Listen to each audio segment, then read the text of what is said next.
Going to space was beyond incredible. I have always dreamed of being an astronaut and exploring the vast unknown. Lyra, my wife, was my rock, supporting me every step of the way. Even though saying goodbye was heart-wrenching, her words lingered in the air. "Chase the stars, my dreamer," she said through teary eyes.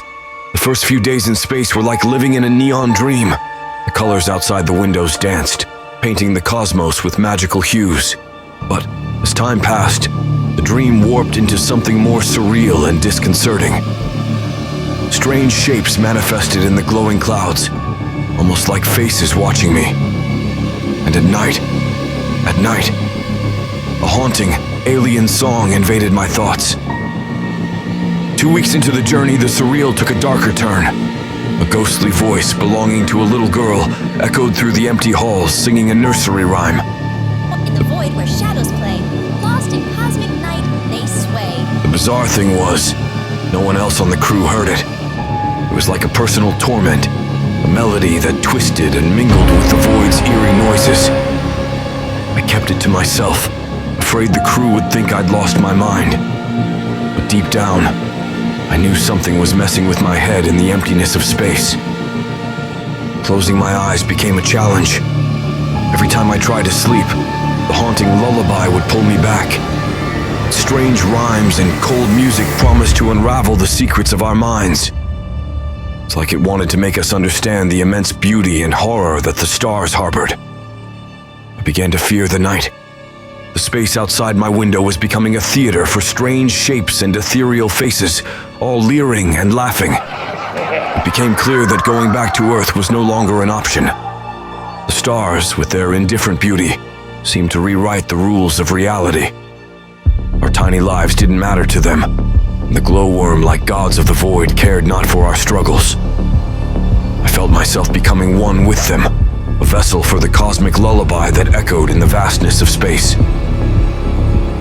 One night, crystal clarity hit me like a cold wind, bitter and merciless. There were powers out there, leaner and older than time itself. They observed us, uncaring and distant, as if the entire spectacle of human existence was a fleeting play. The realization that my life was inconsequential, that none of us mattered, struck me hard. There were forces at play, rewriting the script of our existence. The haunting lullaby found a permanent home in my thoughts, like a parasite burrowing into the recesses of my mind. It made me question everything, eroding the walls of my sanity. I thought I heard Lyra. She was weeping faintly in the distance, an impossible sound traveling across the cosmic void.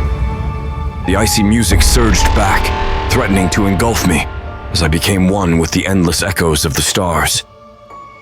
Days blurred into nights, and reality twisted and warped.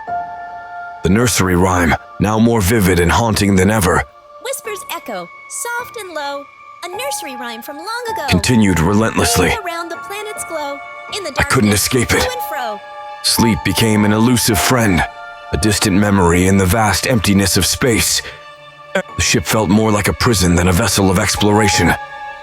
The once familiar corridors became alien and foreboding, shadows dancing in the outer limits of my vision. The crew, oblivious to the symphony of madness playing in my mind, continued their duties with robotic efficiency. One day, as I gazed out into the infinite expanse, I saw faces in the cosmic dance. Distorted, contorted faces, twisted by the void's malevolence. They seemed to mock and taunt me, their laughter reverberating in the silence of space. The stars themselves seemed to flicker with malevolent intent, as if they were sentient beings, watching, judging. I retreated to the observation nook, the spherical room that had now become a chamber of horrors. The windows that once offered breathtaking views now framed a nightmare. The colors outside were no longer beautiful. They were ominous and foretelling. The haunting lullaby played louder, drowning out the hum of the ship's systems. My reflection in the glass seemed alien, as if the person staring back at me was no longer the one who had embarked on this cosmic journey. The lines between reality and delusion blurred. I questioned whether I was still human, or just a vessel for the malevolent forces that lurked in the cosmic shadows.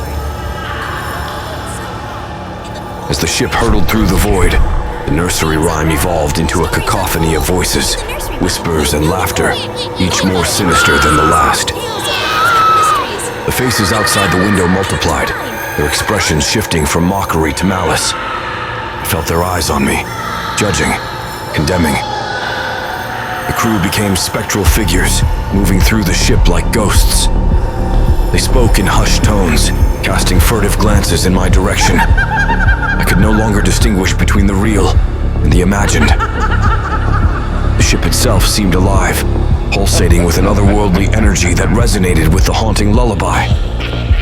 In the observation nook, I faced the void head-on. The stars, once distant and beautiful, now felt like malevolent eyes staring back at me.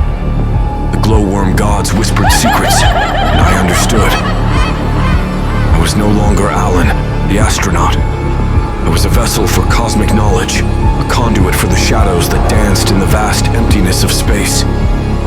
The nursery rhyme reached its climax, the voices merging into an inharmonious symphony. I felt my mind unraveling, the fabric of reality tearing apart. I saw Lyra, her face contorted in sorrow, reaching out to me from the void. The glowworm gods laughed, their voices echoing in the recesses of my fractured consciousness.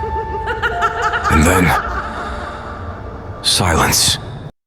The ship, the stars, the haunting lullaby, all faded into nothingness.